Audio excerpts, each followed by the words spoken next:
What's going on, ladies and gentlemen? Future Knight Eric here, and I'm coming at you with my updated Labrynth deck profile. This deck is an absolute blast post Darkwing Blast, and I decided to take it to not one but two locals this weekend to test out the deck and see how it fares against some of the meta decks as well as some other rogue decks.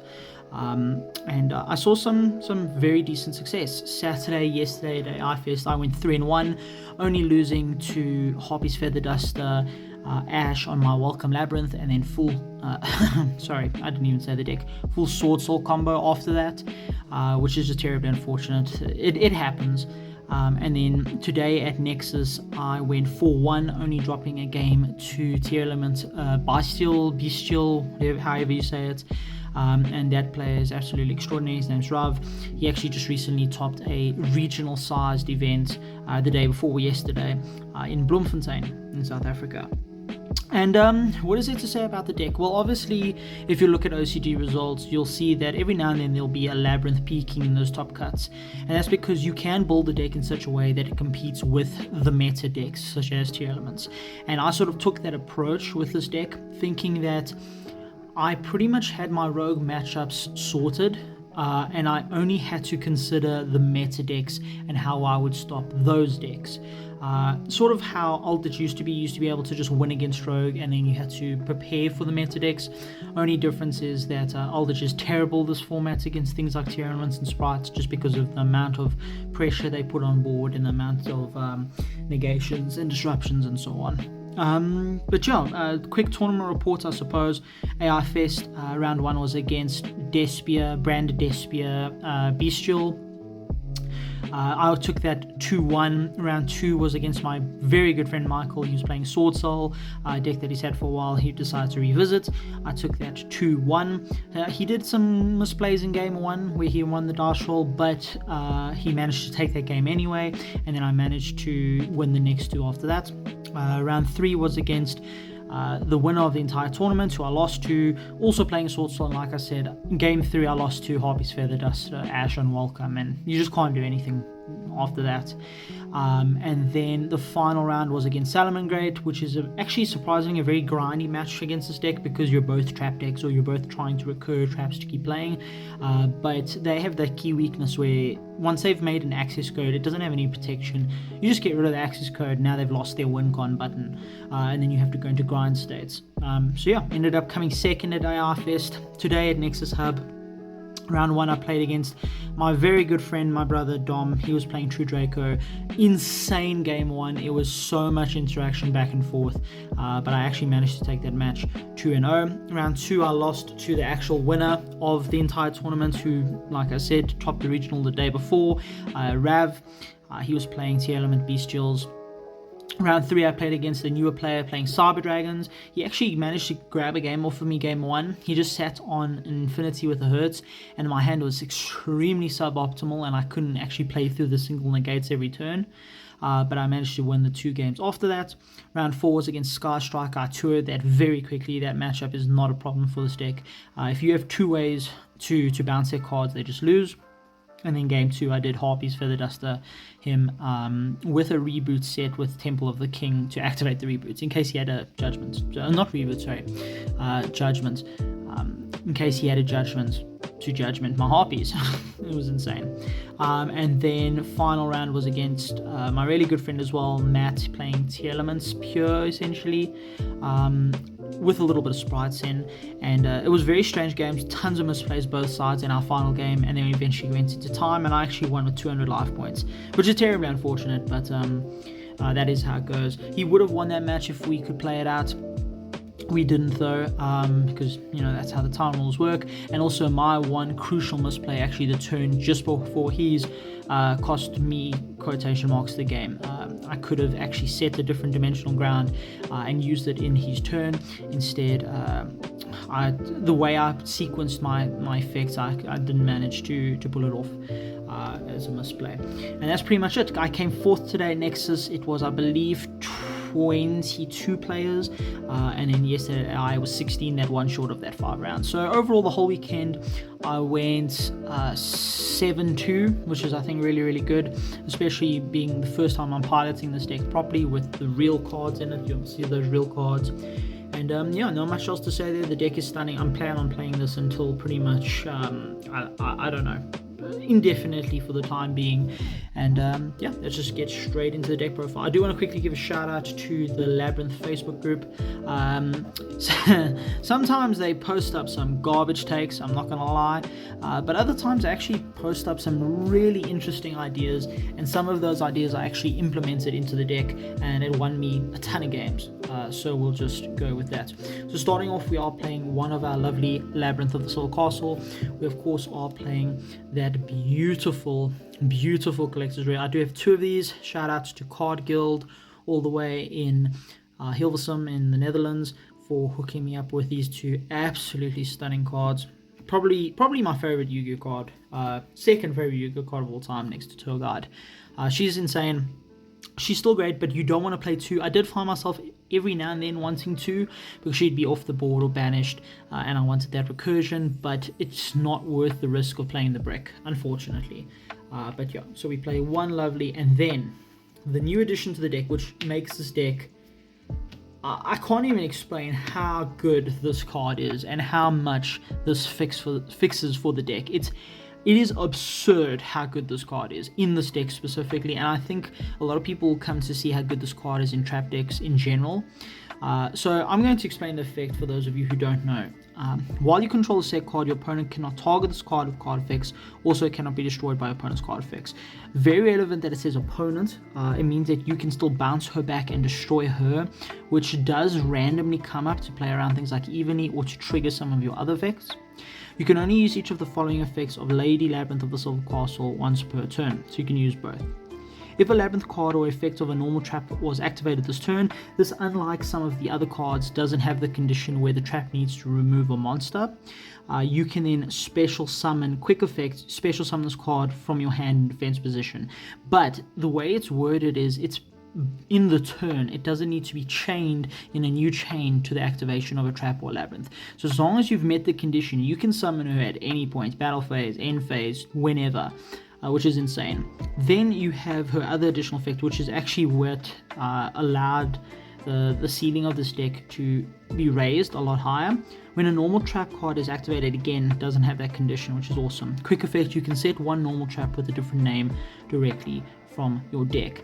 That is insane. Essentially, this is one of the first cards in the game that searches any normal trap card. Monster anyway. You know, you've got Trap Trick, you've got your in-archetype searches, but this searches literally any normal trap, which means your pool of cards is just, it's endless. She's a 3k body. You have to summon her in defense, which is 2/5, which means she sometimes is easy to get over, but otherwise she's huge. She is beautiful. This card is absolutely insane. I love this card so much. Her and Lovely together make an absolutely insane pair. Then for the other Labrynth monsters, we are playing 3 Ariana. We are not playing Ariane because she is absolutely horrendous. There is literally no reason to be playing that card. It's a neg 1 essentially. I mean, it's a perfect 0. You're getting rid of a card to get a card, but there's just no need. This deck has these 3 normal summons. That's all you need to get going. You can then search your lady, which is absolutely insane, because then you can immediately special summon. And then because of an extra deck card, I have just an Ariana normal summon. If your opponent has no monsters, it's immediately 4k damage, which is just insane. Of course, we have an effect to summon a fiend from hand, which I've been using a lot, especially when I'm drawing that Lovely as a brick. And yeah, summoning her off welcome, adding lady, special lady in your opponent's turn. It's just the interactions that this card now has with lady is absolutely insane. Also, 2-1 defense came up a lot over this weekend. And I found myself burning through 3 Arianes like quite a lot. Then for the other Labrynth cards, I played 2 Chandragalier. I don't know why. I can't actually give you a reason why I didn't play a Torby.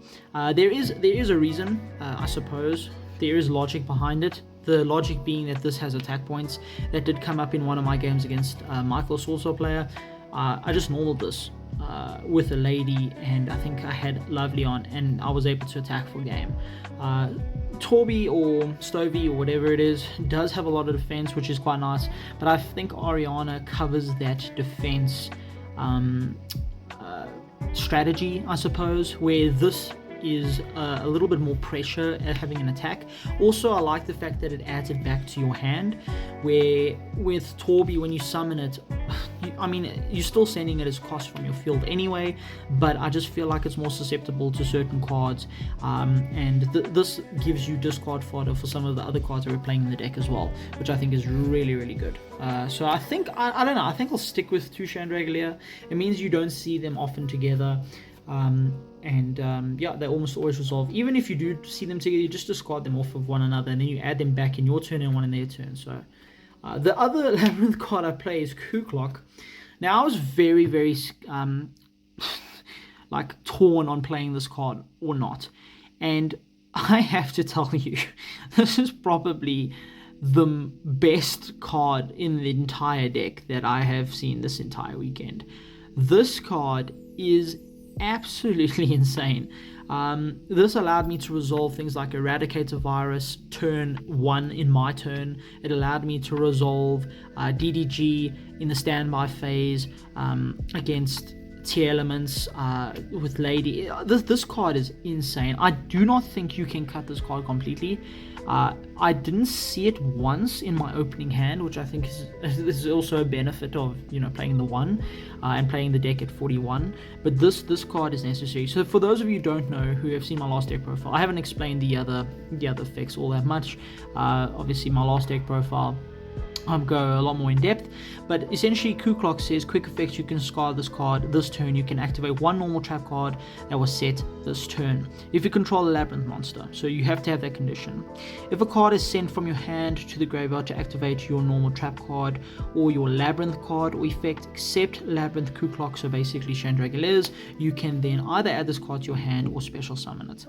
You can only use each effect of Kuklock once per turn. So the summon or add back effect, I didn't think it would happen once at that point in the game. My Chandragaliers were just chilling in my hand or being used as attack fodder or link fodder, but yeah, this card is insane. Then the non-Labyrinth monsters, I was playing 2 Lord of the Heavenly Prison. This card in theory is really good. I didn't see it all that often, and when I did, it didn't actually matter. I was either too far behind or too far ahead for it to matter. Card is absolutely insane, don't get me wrong. Being able to, even with Kuklock, being able to set spells and traps and then being able to activate the traps in the turn that they're set is really, really good.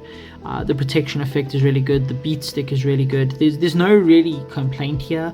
It's just, like I said, when I saw it, I was either losing so heavily it didn't matter, or I saw it and I was winning so heavily it didn't matter. Heavily. But yeah, card's great. I might consider cutting it just because Lady sort of fills the role anyway. But I'll give a couple of ideas of things I would change. That is one of them though. Wouldn't know what to change for it though. The card I would never change, however, is 3 Lava Golem. Every single time I summon this, I won. This card is absurd. Absolutely insane, and this is what I was saying at the beginning of the video, the reason why my deck is sort of kitted to beat Tier Elements. This card along with this card, Shifter. So essentially, if I go second, I at least have a fighting chance. I can confidently say every time I saw Shift against Tier Elements, I won. And if I didn't win, it was because I misplayed. Shout out to Rav. In our game, I shotgunned it in my turn where I should have just passed turn and then shotgunned it in his turn. But it happens. These cards are absolutely insane. I do not think you can play this deck in a Tier Element format without Shifter. Lava Golem you could argue, but at the same time you have 3 normal summons. Why not make it 6 and, you know, have a significant way of going second that actually pushes pressure. Also, being able to bounce back your Lava Golem or just easily get rid of your Lava Golem is also really, really awesome. And then Shifter is obviously insane. I don't really need to explain anything there. Like I said, I don't think those cards are cuttable at all. The only card that I've shown that is cuttable at this point, I think, is the Lord of the Heavenlies. The Chandragalier, you could argue to make a Torby or Torby Stovey instead of the 2 Chandragalier, but up until this point, I'm fairly confident that this can't change. Then for things that can change, I'm playing 3 extra. You could play 3 prosperity. I don't own prosperities. Also, your extra deck really doesn't matter at all. I think there's 2 cards in there that matter, and they're played at 3 anyway. This card's insane, drawing you into more significant traps, or just digging for your lava golems is actually really awesome. Not much to explain there. Then we played 2 Labrynth. Now this card is weird. Oftentimes I find myself where I'm like, okay, I wish I had 1 so I wouldn't see it and I could just search it instead. And then there's other times I'm like, I wish I had 3, to be honest, because on a normal summon Ariana, if I have a lady in hand, sometimes adding this could change a lot of things. It means your welcomes are now pressure. It just changes a lot of the game state. So I think 2 is the correct number. Like I said, I felt myself wanting 1 or 3. I could probably experiment playing 3 or just playing Terraforming and maybe playing a Necro Valley just because of the upcoming format. But then again, Necro Valley also hurts us, being able to not recur our traps or our monsters with Labrynth on the field. So it's a very weird dynamic. I think the general consensus is that you play 2. And then a card that some lists aren't playing, but every time I resolved I won, is Temple of the Kings. This card, for the same reason that Ku-Klok is insane. Being able to activate the traps that you set off of Lady, or that you set off of your Lord of the Heavenly in that turn, which is often your opponent's turn, is wild. And if it's in your turn, it's even more insane. I mean, you activate Welcome with Lady on the field in your turn. You then chain Lady, set whatever trap you need to then push for game, and then it just becomes insane. It's the same logic as actually Labrynth. I found myself often wanting 3, but I know if I ever draw 2 of these in my opening hand, I will be furious. So I think it is a 2 of, especially with the Ku-Klok. The thing is, with Ku-Klok, you then have 2 traps you can use in the turn that they set, which is insane. I mean, you can then set 2 traps, break entire boards just with these 2 cards. So I do think these are the correct ratios. If you cut Ku-Klok, I would play 3 of this. If you cut these, I don't know. I just feel like these cards put so much pressure. You have to play them, and nobody knows what it does, and nobody understands how important the card is. Well, they will now. Now, a card that I'm completely considering cutting is 3 Solemn Strike. This card, in theory, is really good against hand traps. You can strike the welcomes, the imperms, the veilers, not the imperms, the veilers, everything you need to be able to keep playing. Against tier elements, obviously this is terrible meta call. I just wanted that extra protection, and I mean, there's a couple of things in tier elements you can hit where it doesn't, trigger 8,000 things like all their cards do. This is definitely going to be changed for, I think, a Floodgate. Either Summon Limit or Gozen match. Gozen specifically over Rivalry because of the Lord of the Heavenly, but again, if I cut Lord of the Heavenly, Rivalry might be the better option, everything being Fiends. But I do fully feel like this should be cut for something else. It worked for me this weekend against things like Sword Soul and Sky Striker, hitting that Ray in the Grave or hitting that Strike Link, but yeah, it's just it's not great. It's very subpar for me. And then of course we are playing the 3 Welcome Labrynth. We of course are getting big Labrynth at some point, and then the whole deck changes again. But of course you have to play 3 Welcome for the time being. Then for trap wise, I decided to max out on the traps that I felt like I could always resolve. You can always resolve Compulse, and because the tier elements don't trigger when they bounce back to hand, there's an added benefit there. The other trap that can always resolve is Dynamiscus. This card was the huge MVP the entire weekend, banishing Mystic Minds, banishing monsters. It was insane. This card was great. Seeing 2 in your opening hand is a bit rough, obviously, because the discards, it does catch up with you card advantage wise, but because they're not hard once per turn, it does mean you can resolve 2 in 1 turn. This card's insane. I don't think I'd cut this, to be honest with you. I thought about playing 2, but I think this is the correct ratios, to be honest. I don't know how else to explain it. This card is just, in every trap deck I've ever played, this card has just always been good. There's never been a point where it's bad. The only time it's bad is when you don't have a card to discard, or the card you have in your hand is like Lord of the Heavenly or your Lady, in which case it does become a bit difficult. You could probably cut one and make the deck 40, but I think I'm going to stay true to the Paleozoic. Also, being able to summon it back is cool. Just have a random body that you can do some link shenanigans with, which is very awesome. The last batch of traps, 2 punishment. Again, this is terrible against tier elements, but it's good against everything else. It wrecks Rogue, it wrecks Sprite. Activate Temple of the King, set this, activate this. It cracks boards by itself. It's a +2. The card's absurd. I don't think you can cut this entirely from any list realistically. Then for the last 2 traps, they're not the same trap.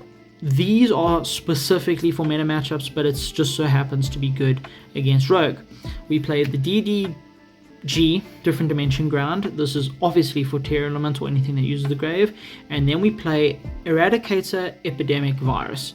The reason why I'm playing 1 and 1 is because all of these traps are searchable off of Lady, which is insane. And Lady just so happens to be a dark monster with 2,500 or more attack. I resolved this in a friendly match against Runic, and it was hilarious. I resolved this against Draco calling traps. He then just couldn't break my boards with my monsters. I resolved this against Cyber Dragon calling spells. He couldn't fuse. He couldn't do anything. This card's absurd. I think you have to play this right now unless Runic Sprite just completely leaves the format after Ishizu. If that happens, you literally just play a second Different Dimension Ground, because then you want to see them.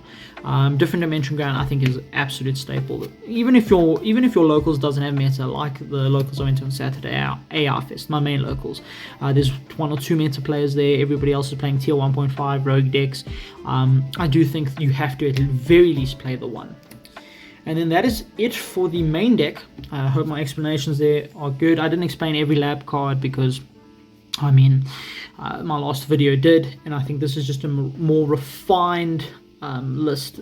I do think the deck is close to being solved, and I don't mean to have an ego, but I do think I have solved it somewhat, and I think the build that I've come up with is really, really solid. Extra deck, none of this matters. I made Baguska once. Zeus I've never made. I just use it for punishment targets, but I think you still have to play these in some capacity. Then one of the only cards that does matter is Ensis. Card's insane. Like I said, Temple of the Kings with punishment is like a +2. It feels like a +2. Links, the only link, I guess, big link I play is Underworld Goddess. That's just out the pesky cards. And then the only other card that matters is Muckracker. This card is so cool. So we're playing some form, one of the waifus or lollies from the Underworld. That's all that matters. We're playing Muckracker. This card's insane. It turns Oriana, like I said, into 4,000 damage. So essentially you would normal summon Oriana, you would add your Lady, special Lady, link the 2 together, affect Muckracker, summon back your Lady, and now you've got 1,000 and 3,000, which is 4,000 damage. Actually won me a couple of games because people just don't know what these cards do. But I mean, you can't really disrupt this card that much, and then it protects fiends as well from destruction, which is very cool. I don't know if it's sure about battle or card effect. Yeah, you can tribute a fiend, tribute yourself. Very cool. And then yeah, there's just this card's so awesome. Darkwing Blast did a lot for this deck.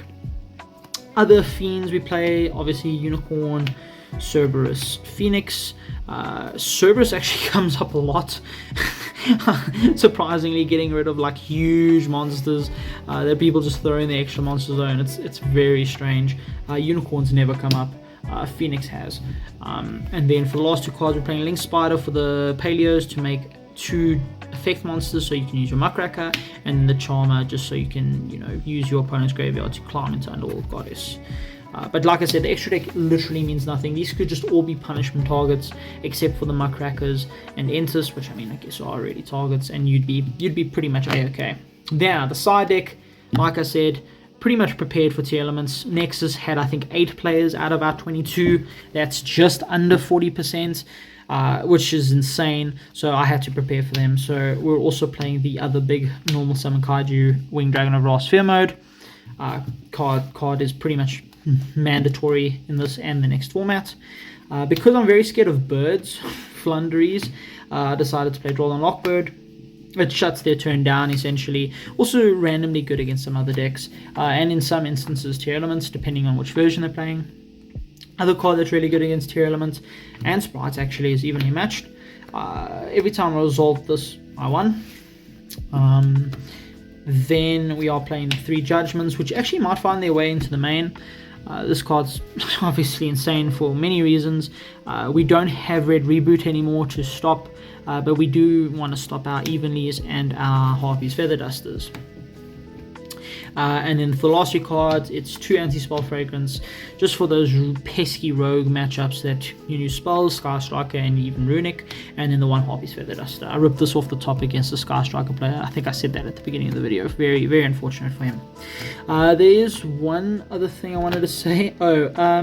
Against the Tear Element player in my final round today, Nexus Matt, I'm not joking. I had 3 Lava, 3 Evenly, 3 Winged Dragon Sphere modes, 3 Shifter, so a total of 12 cards that if I saw any single one in my opening hand, I would have won. I didn't see a single one. More than 25% of my deck, and I didn't see a single one. I drew for turn, didn't see one. I then extrabbed, still didn't see one. I could not believe it. The luck that I have is in the negatives. I have 0 luck. I don't understand it. Luckily, I managed to win that game in time, but it didn't feel great. Would have much preferred to have won, normally, but we take what we can take, ladies and gentlemen. And that is pretty much it for the deck profile, ladies and gentlemen. I hope you enjoyed. Like I said, not to be big-headed, but I do think this deck is very close to, at least at the time being solved until we get Big Welcome. That card is absurd. That changes a lot of things. And I hope you can get this list together if you are playing Labyrinth. And if you're not playing Labyrinth, I hope this deck profile has taught you a couple of things. And maybe when you sit down against a Labyrinth player, you'll have a lot more ideas on how to stop them. And then, ladies and gentlemen, that is all for this video. And this is Future Knight signing out.